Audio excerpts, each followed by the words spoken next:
Chapter 6. How to Potty Train. Potty training is a subject for many that needs plenty of clarification. This chapter will help with explaining exactly how you would go about potty training. There are also explanations as to the differences in how you would potty train boys versus girls.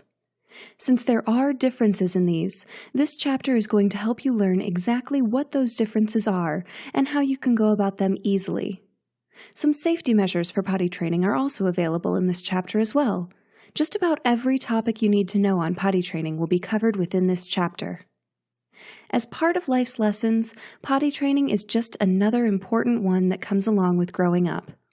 While you already know of its importance, you also need to know that children can't do this by themselves. Like everything else in life, teachings are an essential part of the learning process. While you cannot teach infants the finer points of potty training, you can teach them long after they start walking or around 15 to 17 months of age.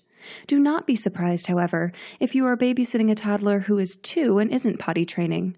If the child isn't ready, they shouldn't be pushed or they can regress.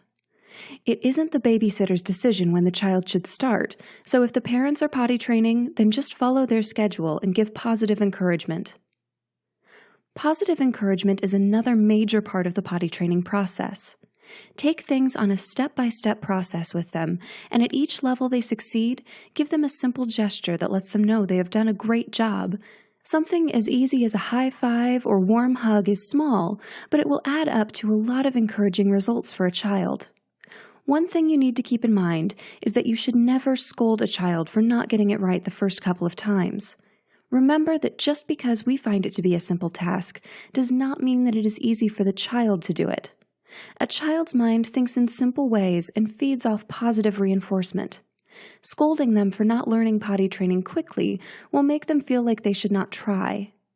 Do not forget that children get just as frustrated as anyone with not being able to learn something. Just like you and I, it can be discouraging to a child. This is why no added pressure is important for this. They already have enough to worry about without distressing that they are going to do something else wrong. A child can get just as stressed out as anyone else would.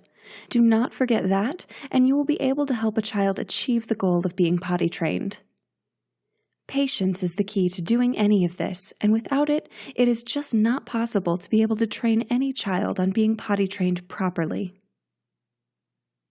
Boys. Now you may wonder about the difference between boys and girls with potty training. Let's start off with the boys. This is a point where many people do not realize boys and girls are trained the same. You should start off by training boys to sit down. Sure, there are some that believe it is the other way around, but studies have proven that potty training boys in this position actually helps them learning potty training for when they need to learn standing up. It is often said that boys are going to take a little bit longer to potty train than girls would, but this varies with each child involved. Every child is going to be different, so you may have a completely different experience from what another parent or guardian might have. For boys, you should think about where your child will be. Boys that are left at daycare will need to be taught in the same way that they would be taught at home. You might have to use a little bit of collaboration with parents on this one. If they are being taught 2 completely different techniques, it is going to be very confusing and could delay the process of him learning even further. As boys are sitting on the potty, you have to realize that for anything to happen, they will have to be calm. This is where reading comes in handy. Some find it a little odd, but it is actually a great way to make sure your child is relaxed enough to go potty. Boys will usually need this step more than girls because they need to learn 2 different ways of being potty trained. It can often lead to them getting a little nervous and not being able to go potty at all. Let them sit on the potty like they normally would, and you can sit beside them and read a book to them. Reading simple children's stories will relax them more than you think. You may even find that they would want to read for themselves while accomplishing this task. This is perfectly normal, and it is even encouraged by many parents who found this little tip to be very helpful. Sometimes you will want to keep a few children's books in the bathroom, maybe in a magazine rack beside the potty, so they can feel instant relief at just seeing that they have something to read while they go potty. Also, if you want to make sure it is easier for boys to be able to go potty, you can have them wear clothes that fit loosely. It is much easier on them when they do not have to struggle with clothes in the process of trying to use the potty.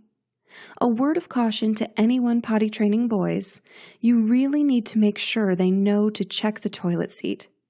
Not only will they need to know to put it up, but they also need to make sure it is up securely.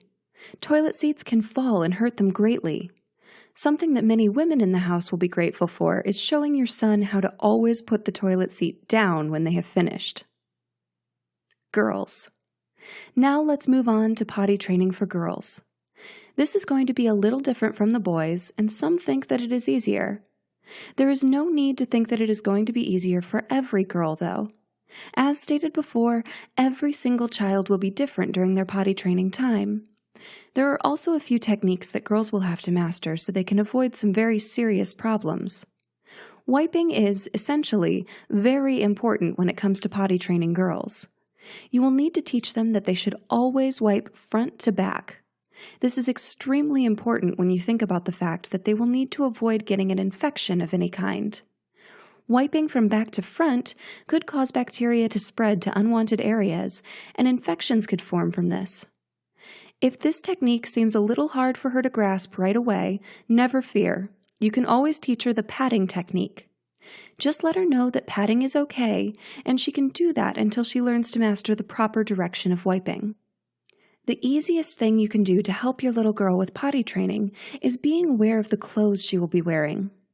During this time that you are teaching them, you should consider dressing her in more dresses to make it simple to go use the potty. Also, make sure that her underwear fits a little loosely as well.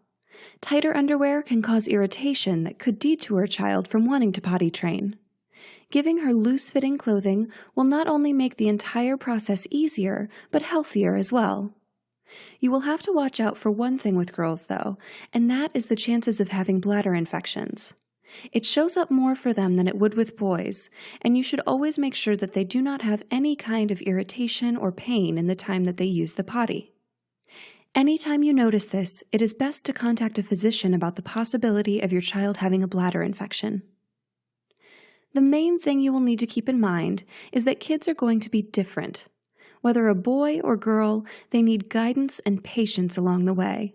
And most of all, they will need to know that their babysitter is going to be there to support them while they learn this extra lesson in life. Sure, you may have to learn a few new things yourself, but at least you can apply what you learn to the child. This helps the parents tremendously.